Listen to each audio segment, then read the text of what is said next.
Hello guys, good morning. So welcome back dito sa video natin. Today, tuturuan ko kayo paano ba tayo gagawa ng mag-upload or magbayad sa Facebook using prepaid account. So as you can see here, these are all my ad accounts.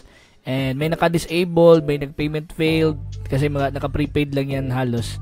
So these are mga prepaid accounts ko sa Facebook. What you mean by prepaid is that magbayad ka muna ka Facebook and then before mag-active yung ads mo. And this is one of my strategies talaga. So if you don't have credit card, I would prefer to use prepaid na account para yun na, kailangan mo ng pera before you can actually run your ad. In this case, mas monitor mo yung spending mo sa Facebook. So all you have to do, let's say for example, ito yung pipiliin ko. All I have to do, the good thing about this is that you can pay using, example, GCash. Ngayon, ang available funds niya ngayon is nasa 283.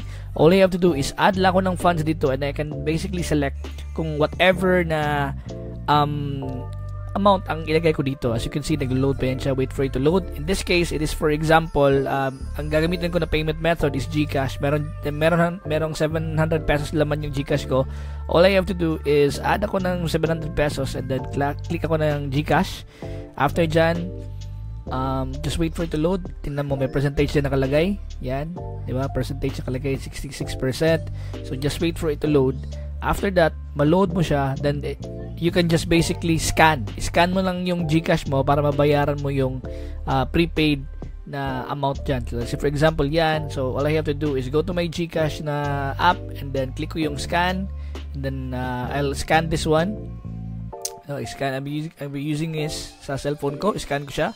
Pag scan ko nyan, magbayad lang ako dito, pay for 700 pesos and then it's all done, right? So pag done na, automatic na yan siya mag-load.